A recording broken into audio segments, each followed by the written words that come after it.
Hey guys, what's up? Jessie here, and today I wanted to talk with you guys about my experiences and lessons learned with my first USPSA match. I know a lot of you guys are like me and might be hesitant to do a match for a number of reasons, not limited to, but including anxiety. I don't consider myself a good shooter at all, and I have never done this kind of movement before while shooting. So I thought you guys might appreciate hearing some of my takeaways from this. Make sure you like, comment, subscribe, all that good stuff down below. It's not a typical video for me, and I already know I did very bad in this competition, so please be kind of gentle in the comments here. I'm trying to learn this aspect of shooting, but let's get started. Quick synopsis, but I can kind of break my downfalls into two major areas: movement and speed, which go very hand in hand, and lack of preparation with my gear, which shouldn't have been an issue, but it did affect me, and it's something to be cognizant of for you guys in your future. So, for the USPSA match I opted to run a PCC. This pretty little lady right here. I know some of you guys have strong opinions regarding PCCs in a USPSA match, but since this was my first go around and I was terribly nervous, I wanted to just keep things as simple as I could, and I figured this would be less for me to think about than a standard pistol run. Just wanted to get my feet wet, and this seemed like a fun way to do it. Glaring mistake number one for this competition, but my friend was using this gun prior to me, was trying out a bunch of different components and parts that they wanted to figure out for theirs, which hadn't arrived yet. And on top of that, I had just put this optic on. They zeroed it for me. I hadn't used it before, but I went into this without having shot this configuration before. Largely shouldn't be a big deal in regards to components, but the optic is where I started to kind of fall apart. Prior to this, I had only shot this gun with the irons, and while my friend had zeroed this at 25 yards, I had not used it before, and the competition day was not the time to learn my holds on the fly. Normally, this would be something that I could easily adjust for. I'm at a range with no pressure. I can see where my shot hits and take it from there, and it shouldn't be a difficult thing to do. But when you're shaking with nerves, targets are all over the place, you need to run around and get them, and suddenly there's a clock running next to you. It becomes a lot easier said than done. My mind went blank running through this course, and figuring out where I was shooting and adjusting and processing kind of just wasn't something that was happening. I was hitting the targets, well, shooting at the targets, and moving on because I was so pressed on worrying about the shot timer. So major lesson number one, and I should have known better going into it with this, but it's just timing worked out. I wasn't home. The day that I arrived home lined right up with the competition day, so I really didn't have the time to try things out ahead of time.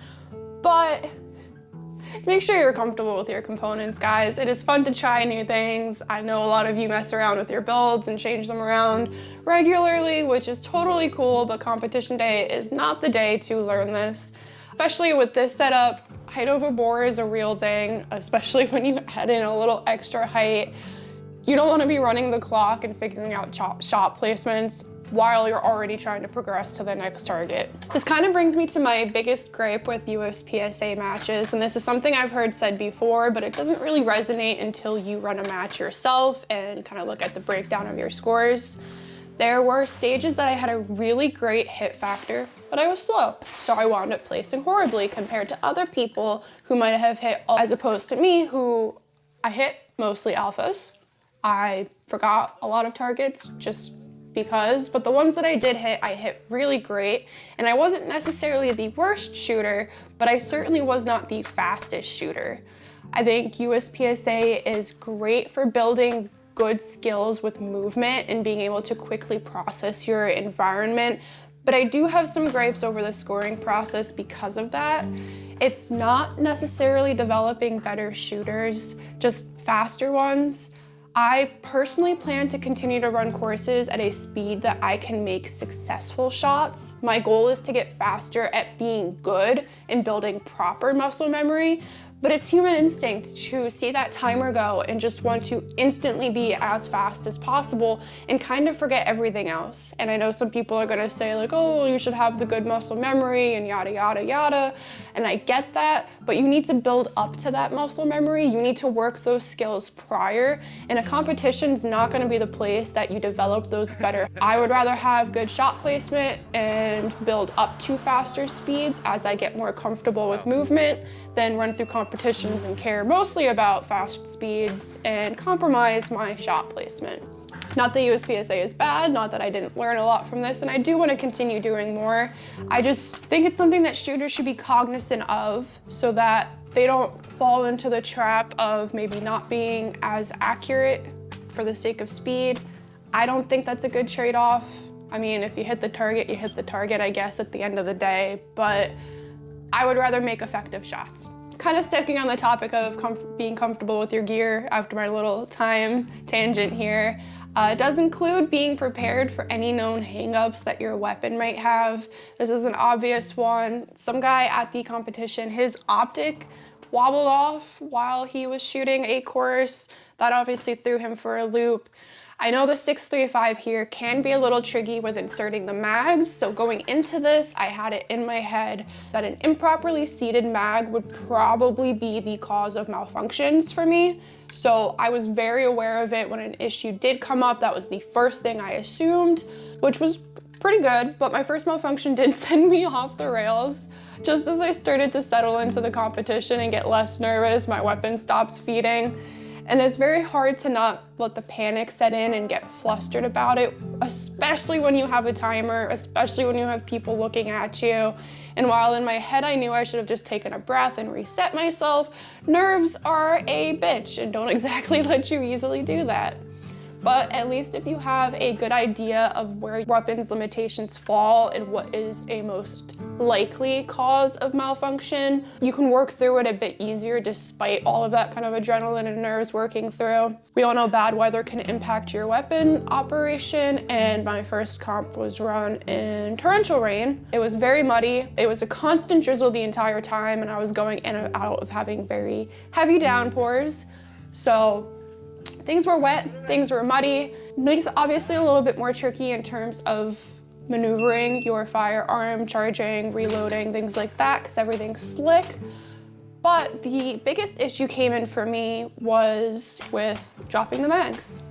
Standard practice, you don't think twice about it as you're running the course, but after the magazine started to get a little bit too muddy, they started gunking up and I had a huge issue. So my biggest malfunction and biggest personal hang up with this match was a direct product of mud being in the magazine. The first malfunction that I had, you can see here that I go to insert the mag, not feeding right. Try to clear it, rack it, nope, not feeding right. Pick up a new mag, nope, not feeding right. I was having a terrible time with this and getting extremely flustered. I didn't realize it at the time because I was focused on just getting a functioning round through, a functioning mag in my gun.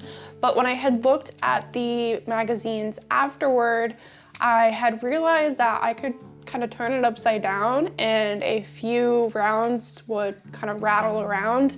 The spring tension wasn't holding properly, which is why the ammo wasn't feeding. What had happened was I had dropped the mags in the mud.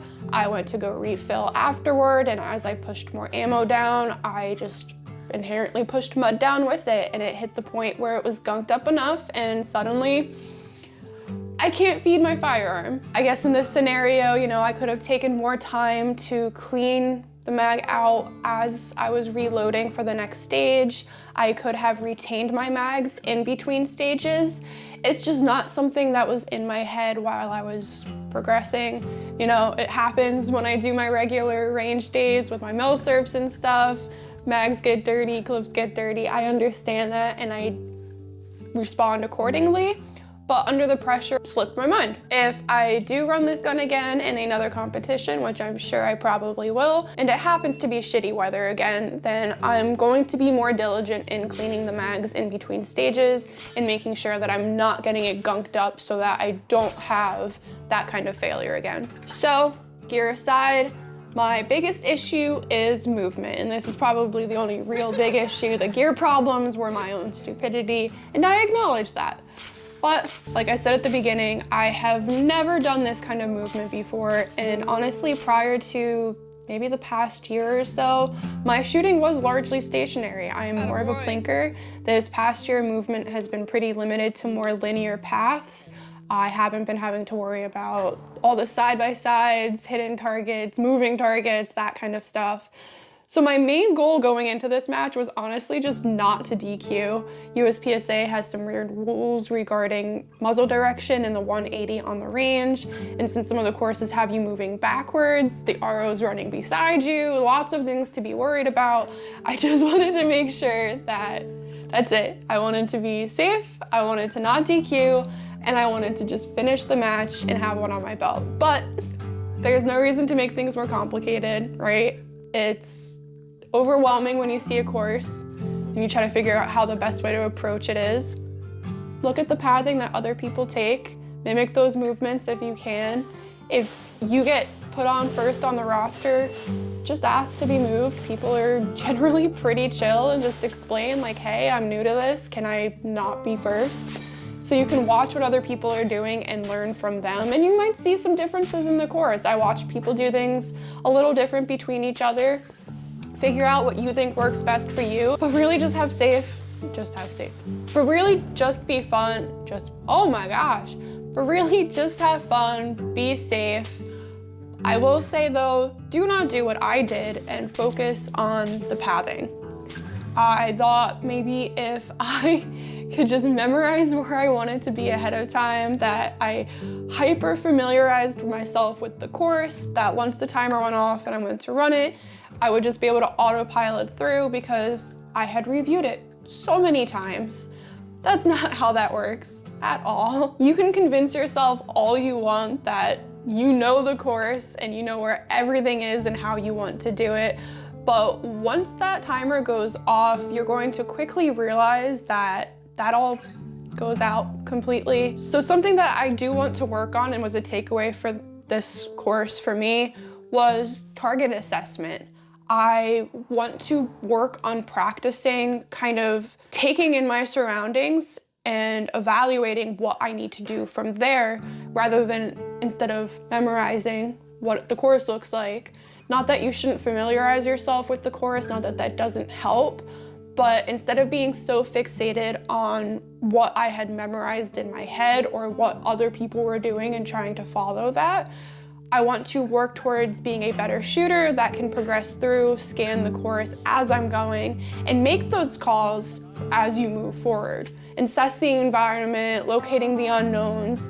Being familiar with the course is great, memorizing it was not. Little fun fact for you guys. I do have terrible anxiety, especially performance anxiety. Those of you who have been here super early on can probably even see a difference in my demeanor in the first few videos to what I do now.